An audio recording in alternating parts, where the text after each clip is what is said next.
ఇవన్నీ దాటుకొని ఆ పిల్లల్ని పెంచడం మీకు పెద్ద సవాలమ్మా. మేము మిమ్మల్ని పెంచాము, కానీ మీరు పెంచడమే చాలా కష్టం. కాబట్టి మీ పిల్లల్ని ప్రయోజకులు చేయాలంటే ఫస్ట్ ఆఫ్ ఆల్ మీరు దానికి అర్హులుగా ఉండాలి. ఫస్ట్ మనం ఫోన్ చూసుకుంటూ వాళ్ళని ఫోన్ చూడొద్దంటే వింటారా? అందుకే ఫస్ట్ మనము పాటించి పిల్లలతో ఆచరింపజేయాలి. అది పేరెంట్స్గా మీరు ఇక్కడ పాటిస్తే స్కూల్లో టీచర్స్ మాట వింటారు పిల్లలు కదా. దీన్ని ఒప్పుకుందాం అందరం. అందుకే పిల్లల్ని మనం ఇంట్లో క్రమశిక్షణ వెళ్తే స్కూల్కి వెళ్ళినాక వాళ్ళు ఎంతో క్రమశిక్షణ పరులై మీలాగానే చాలా డిసిప్లిన్గా ఉండి మంచి లైఫ్ లీడ్ చేస్తారని నేను ఆశిస్తున్నాను. సరే, ఇక విద్యార్థులు మేము ఎంతో ఉత్సాహంగా ఒక ప్యాషన్గా ఇష్టంగా బోధించేవాళ్ళం. బాధ్యత బరువుగా అనుకోలేదు. మేము ఎంతో సంతోషంగా మేము ముందుకు వస్తున్నాం అనుకునేవాళ్ళం. పొద్దున్న లేచి ఇంట్లో పని చేసుకొని 7:30 8 గంటలకు బస్సు ఎక్కాలి. బస్సు ఎక్కి గరిడపల్లి దిగాలి. గరిడపల్లి దిగినాక ఇక అక్కడి నుంచి కష్టాలు మొదలయ్యేవి. గరిడపల్లి దిగినాక ఈ ఆటో వస్తుందా అక్కడ ఆటోలు పెట్టుకునే వాళ్ళు కానీ నిండుతూనే వచ్చేవాళ్ళు. ఇక అది నిండాలంటే చాలామంది ఉండాలి. ఈ హెల్త్ డిపార్ట్మెంట్ వాళ్ళు మేము అందరం ఒకేసారి గ్యాదర్ అయ్యేది. అక్కడ వెంకన్న కన్నయ్య వాళ్ళ ఆటోలు ఉండేది. ఇక వాళ్ళు నిండితే వచ్చేవాళ్ళు. ఎన్నోసార్లు పోలీస్ స్టేషన్లో ఫిర్యాదు కూడా చేసినాం. టీచర్లను పంపండి సార్, మమ్మల్ని వెనక నుంచి వచ్చేవాళ్ళు ఆ ఆటో ఎక్కనివ్వట్లేరు మాకని. తర్వాత లాస్ట్కు ఆ ప్రాబ్లం సాల్వ్ అయింది. అటో ఇటో అన్ని కష్టపడి వచ్చేవాళ్ళం స్కూల్కు. వచ్చి మిమ్మల్ని చూసినాక, స్కూల్ చూసినాక, ఈ వెదర్ చూసినాక మేము పడ్డ కష్టాలు మర్చిపోయేవాళ్ళం. అసలు అంత కష్టపడి స్కూల్కి వచ్చి ఇక అది గుర్తుండకపోయేది అనమాట. స్కూల్లో ఎంతో ఉత్సాహంగా మేము మమ్మేకమై స్కూల్లో సాయంత్రం వరకు గడిపి వెళ్ళేవాళ్ళం. సాయంత్రం బస్సు వస్తుంటే ఆ బస్సు కూడా ఎన్నోసార్లు మిస్ చేసుకునేవాళ్ళం. ఇక బస్సులో స్కూల్ నుంచి బయటికి వెళ్ళరా ఇక పోండి అనే వరకు ఉండేవాళ్ళం. ఇక పీటీ సార్ని ఎందుకు మిస్ చేస్తున్నారు? పోయినసారి కూడా రాలేదు. అవును, ఓకే. సారు రాని లోపు అయితే ఉంది, చాలా ఉంది కదా. అవును, ఈసారి మళ్ళీ మీరు ఎప్పుడైనా ఏదైనా గ్యాదరింగ్ ఉన్నప్పుడు సార్ని తప్పక పిలవండి.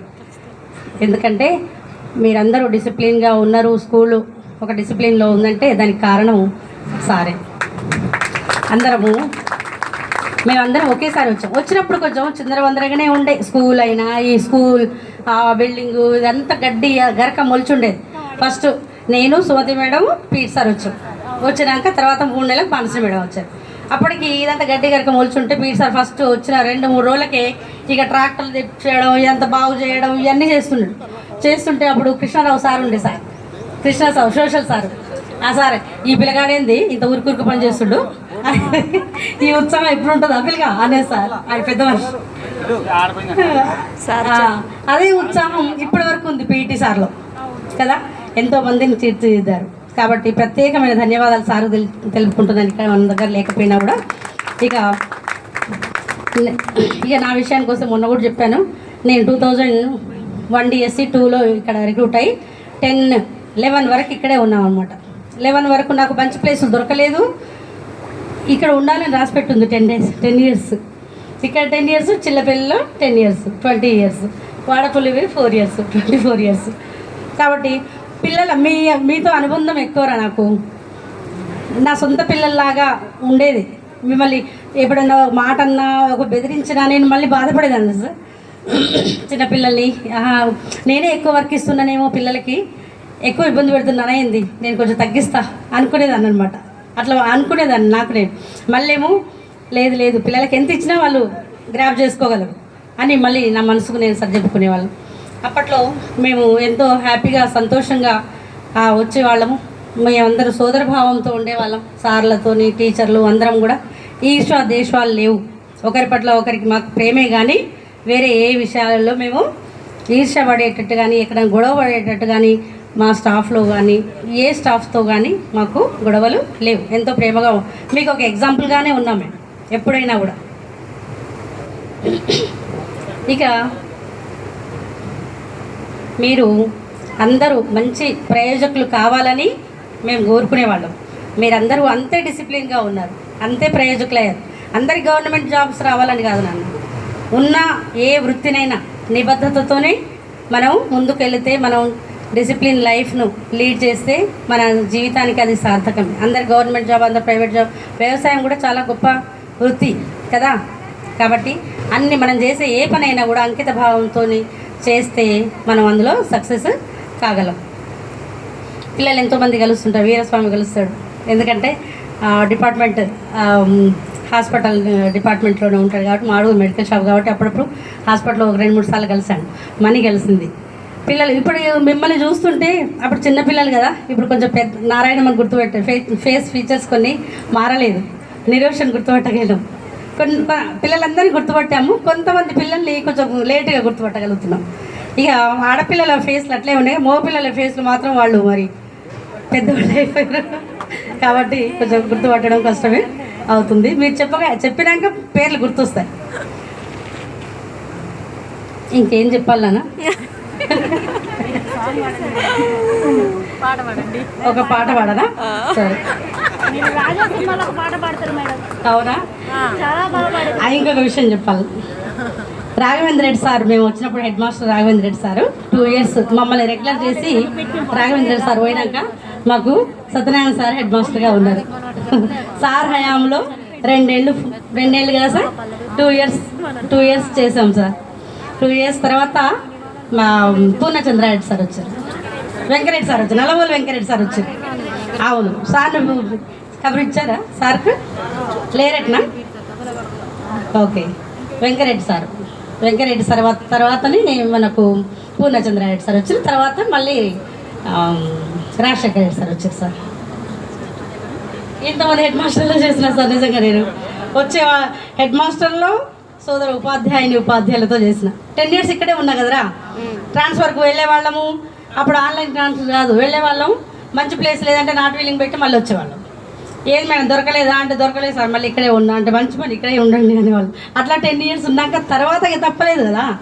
10 years తర్వాత అప్పుడు మెడబట్టి గంటాన్ని వచ్చిందిగా పాపం, అట్లా వచ్చి గంటలేదు కానీ ఆ పరిస్థితి అట్లా. 2011లో చింతకుంటకు వెళ్ళేటప్పుడు, వెళ్ళినాక 3-4 daysలో జాయిన్ కావచ్చు అంటే, నేను స్కూల్కి పోవట్లే, ఇక్కడే ఉన్నా సార్. పోకపోతే అవును సార్, శ్రీని సార్ ఫోన్ చేసి, అప్పుడు రామోహన్ సార్ హెడ్ మాస్టర్గా, శ్రీని సార్ ఫోన్ చేసి, మేడం చింతకుంటలో స్కూల్ ఇప్పుడు మీది కలమంచూరు వదిలేయండి, ఇక రేపు వచ్చి జాయిన్ కాండి అంటే, ఎంత బాధ అనిపించిందంటే సార్, ఇక్కడ నిలబడ్డా సార్. నిలబడి ఇక ఏడుస్తున్నా, పిల్లలందరూ వస్తే ఇట్లా గ్యాప్ చేసుకొని ఏడుస్తున్న పిల్లలందరినీ. అసలు నేను ఆ పరిస్థితి, అక్కడ సందర్భం, సమయం చూసుకోలే, ఇట్లా వెక్కి ఏడుస్తుంటే కృష్ణ సార్ వచ్చి, మీ ఫ్రెండ్ కృష్ణ సార్ వచ్చి, మేడం వ్యవసాయం మేడం బాధపడకండి, మళ్ళీ ఇలాంటి పిల్లలే అక్కడ దొరుకుతారు మీరు, ఎందుకంటే 10 years ఈ అనుబంధం ఉంది కాబట్టి మీరు అట్లా బాధపడుతున్నారు, మళ్ళీ ఇలాంటి పిల్లలే దొరుకుతారు అని నన్ను మీరందరు సాగనంపిర్రా. ఎక్కడున్నా నాకు ప్రత్యేకమైన మెమొరీ ఇక్కడ కల్మల్. ఎందుకంటే మేము ఎంతో కష్టపడి చదివి ఉద్యోగాలు తెచ్చుకున్నాం. పెళ్ళప్పుడు మాకు ఉద్యోగం లేదు, పెళ్ళి తర్వాతనే ఎగ్జామ్స్ రాసి పిల్లల్ని ఒక దగ్గర పెట్టి ట్రైనింగ్ చేసి వచ్చి ఉద్యోగాలు సంపాదించుకున్నాం. కాబట్టి ఉద్యోగం అంటే మాకు ఒక ప్యాషన్, ఒక సంతోషం, ఒక ఎంతో ఉత్సాహం, ఒక బాధ్యతగా నిర్వర్తించే వాళ్ళం. ఎక్కడ ఏ పొరపాటు లేకుండా ఉండాలి, పిల్లలకు విద్యాబుద్ధులు చెప్పాలి. ఎప్పుడు మేము బాధ బరువు అనుకోలేదు మమ్మ. కాబట్టి ఆ ఉద్యోగం విలువ, కష్టం విలువ తెలుసుకొని ఉంటే మనం ఏ పనినే ఎంజాయ్ చేసి ముందుకు వెళ్ళొచ్చు. ఏది కూడా బరువు అనుకోవద్దు, మనం ఇష్టంగా చేద్దాం.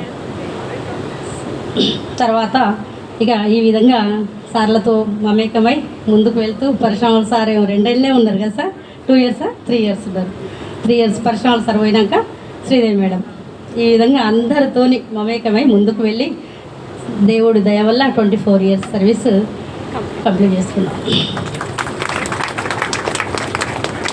పాట పాడమన్నారు కాబట్టి ఓకేనా సార్?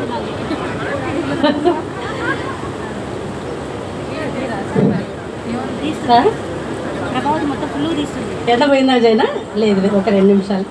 ఓకే, హిందీ టీచర్ కాబట్టి హిందీలో పాట పాడతాను. తెలుగులో ఉన్నా? ఓకే.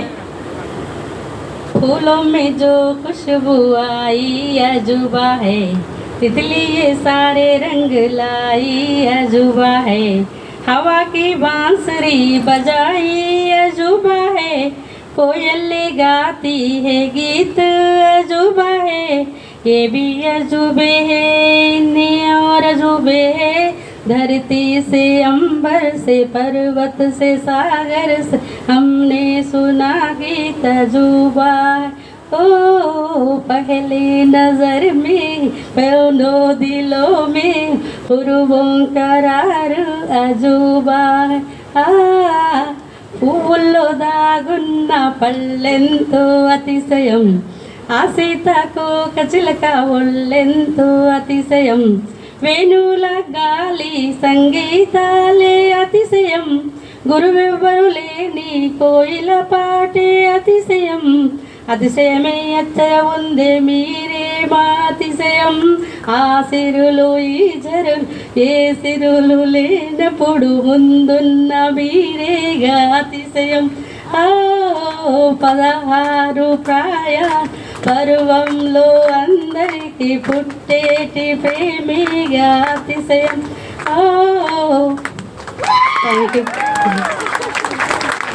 థ్యాంక్ యూ సార్ నన్ను భరించినందుకు. ఓకే అమ్మా, మీరందరూ ఇప్పుడు హాయిగా సంతోషంగా ఇలాగే ఉండాలని మనస్ఫూర్తిగా కోరుకుంటూ మళ్ళీ మళ్ళీ మీరు పిలుస్తుండాలి, మేము వస్తూ ఉండాలి. ఓకేనా? Thank you madam. చాలా